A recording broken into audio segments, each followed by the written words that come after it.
د ښځې د یو ویښته د لاندې سل مکرونه مولانا صاحب د جمعې په خطبه کې دغه خبره وکړه او ناپوهه کس لاړې د خپلې ښځې نه سر کټا کړو. ښځه ډېره زیاته خفه شوله او ورته ویل چې دا چې ما سره ولې وکړو.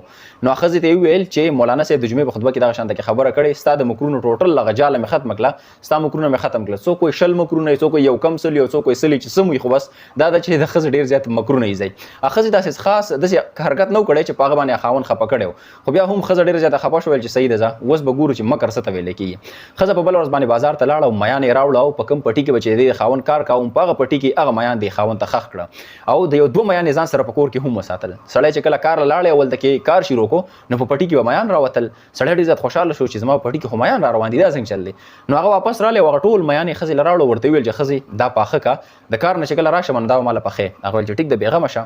سړی چې کله د کار نه واپس راغلی او ښځې ته یې وویل چې شابه روټۍ راواله وږې شوې یم هغه میان راوړه. نو ښځې ورته وویل چې کور کې تا سره وړي نو زه به یې تال راوړم. ویل چې ولې میان چې مې راوړي؟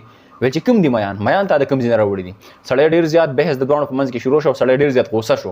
ورته ویل چې میان راواله. ښځې ویل چې میان نشته دی. سړی ډېر زیات چې غوسه شو په ښځه پسې ورپاڅېدو، خو هغې ته په څه طریقه ځان خلاص کړو. ښځې په خپلو وروڼو پسې جواب وکړ چې راشي سړی خو لیونی شوی دی، عجیبه غونده کې حرکتونه یې شروع کړي، پرون یې رانه سر هم وخراو، خیر دا خو به زه برداشت کړم، خو نن چې کوم حرکتونه کوي دې ته وګورئ دا خو لیونی شوی دی. دغه ښځې خاوند هغه وروڼو ته ویل چې دې ته ما ویل چې روټۍ راواله، په دې کې لیونتوب څه خبره ده، میان راوړه.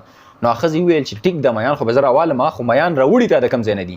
نو هغه سړي ورته ویل چې د پټي نه میان نه راوړي. نو هغه وروڼو ته هم پته ولګېده چې یاره په پټي کې میان څه کوي. هغه ورته ویل چې ګوره کله وایي د پټي نه پټي کې میان په کوم ځای کې. سړی پوه کړی دی چې ګوره داسې په پټي کې میان نه وي، دا ته څه وایې خوب به دې لیدلی څه بل څه چل به شوی. سړی هم داسې غلی شوی دی چې ټیک ده کېدی شي دغه شان چلي، خو دا بحث لا ګرم روان دی او دا ښځه داسې شاته لاړه شي او د دې لوپټۍ نه ورته بهر هغه 2 میان راوباسي چې دا دي. هغه سړی وایي چې وګوره هغه د میانو سره ورسره دي. ښځه ورته وایي چې کوم دي ما سره میان، دا لیونی شوی وګوره. د ښځې وروڼو ته هم دا خبره کنفرم شوه چې یاره په واقع د سړی لیونی شوی دی.